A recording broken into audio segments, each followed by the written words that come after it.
ಅಸ್ಸಲಾಮು ಅಲೈಕುಂ ವರಹಮತುಲ್ಲಾಹಿ ವಬರಕಾತು. ಬಿಸ್ಮಿಲ್ಲಾ ವಲ್ಹಮ್ದುಲಿಲ್ಲಾ ವಸ್ಸಲಾತು ವಸ್ಸಲಾಮು ಅಲಾ ಅಶ್ರಫಿಲ್ ಮುರ್ಸಲೀನ್ ವ ಅಲಾ ಆಲಿಹಿ ವಸ್ವಹ್ಬಿಹಿ ಅಜ್ಮഈನ್. ಅಮ್ಮಾ ಬಾದ್.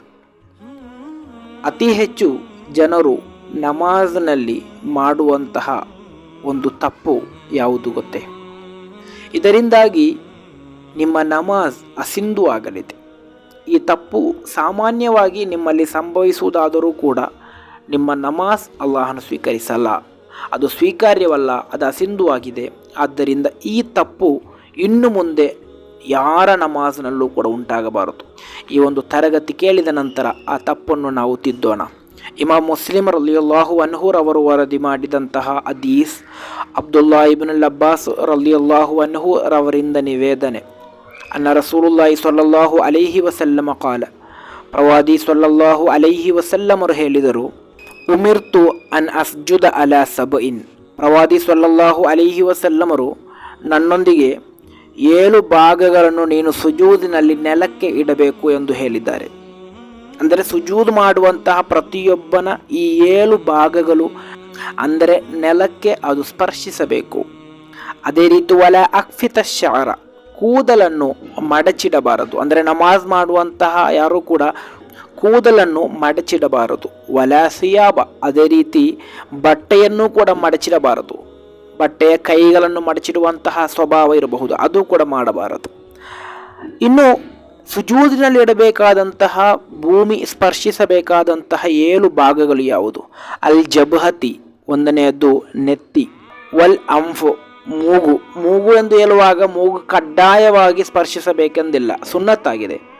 ಆದರೆ ಸುಜೂದಿನ ಪರಿಪೂರ್ಣತೆಗೆ ಅದು ಒಂದು ಭಾಗವಾಗಿದೆ. ಆದ್ದರಿಂದ ಒಂದು ನೆತ್ತಿ.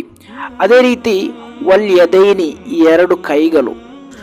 ವರ್ ರುಕುಬತೈನಿ, ಕಾಲಿನ 2 ಗಂಟು ಅಂದರೆ ಮುಟ್ಟು. ಅದೇ ರೀತಿ ವಲ್ ಕದಮೈನಿ, 2 ಕಾಲ್ಪಾದ. ಶರೀರದ ಈ 7 ಭಾಗಗಳು ಕೂಡ ಸುಜೂದಿನಲ್ಲಿ ನೆಲಕ್ಕೆ ಸ್ಪರ್ಶಿಸಬೇಕು ಎಂದು ಈ ಒಂದು ಹದೀಸ್ನಲ್ಲಿ ಪ್ರವಾದಿ ಸ್ವಲ್ಲಲ್ಲಾಹು ಅಲೈಹಿ ವಸಲ್ಲಮರು ನಮಾಜ್ನಲ್ಲಿ ನಾವು ಗಮನಿಸಬೇಕಾದಂತಹ ಸಂಗತಿಗಳನ್ನು ತಿಳಿಸಿದ್ದಾರೆ. ಮೊದಲನೆಯದು ಕೂದಲನ್ನು ಮಡಚಿಡಬೇಡಿ. ಅದೇ ರೀತಿ ಎರಡನೆಯದು ಬಟ್ಟೆಗಳನ್ನು ಮಡಚಿಡಬಾರದು. ಸಾಮಾನ್ಯವಾಗಿ ಬಟ್ಟೆಯ ಕೈಗಳನ್ನು ಮಡಚಿರುವಂತಹ ಸ್ವಭಾವ ಇರಬಹುದು, ಅದು ಕೂಡ ನೀವು ಮಾಡದಿರಿ. ಅದೇ ರೀತಿ ಸುಜೂದ್ ಮಾಡುವಂತಹ ಸಂದರ್ಭದಲ್ಲಿ ನಮಾಜ್ನಲ್ಲಿ ಅತಿ ಪ್ರಾಮುಖ್ಯವಾದಂತಹ ಒಂದು ಕರ್ಮವಾಗಿದೆ ಸುಜೂದ್ ಎಂಬುದು. ಆದ್ದರಿಂದ ಆ ಸುಜೂದಿನಲ್ಲಿ ನಾವು ಗಮನಿಸಬೇಕಾದಂತಹ ಸಂಗತಿ, ಶರೀರದ 7 ಭಾಗಗಳು ಕಡ್ಡಾಯವಾಗಿ ನೆಲಕ್ಕೆ ಸ್ಪರ್ಶಿಸಬೇಕು. ಅದರಲ್ಲಿ ಒಂದನೆಯದು ನೆತ್ತಿ, ಅದೇ ರೀತಿ ಎರಡನೆಯದು ಮತ್ತು ಮೂರನೆಯದು 2 ಕೈಗಳು, ಅದೇ ರೀತಿ 4 ಮತ್ತು 5 ಕಾಲಿನ ಗಂಟು ಅಂದರೆ ಮುಟ್ಟುಗಳು, ಅದೇ ರೀತಿ 6 ಮತ್ತು 7 ಕಾಲಿನ 2 ಪಾದಗಳು. ಈ 7 ಭಾಗಗಳು ಕೂಡ ಸುಜೂದಿನಲ್ಲಿ ನೆಲಕ್ಕೆ ಸ್ಪರ್ಶಿಸಬೇಕು.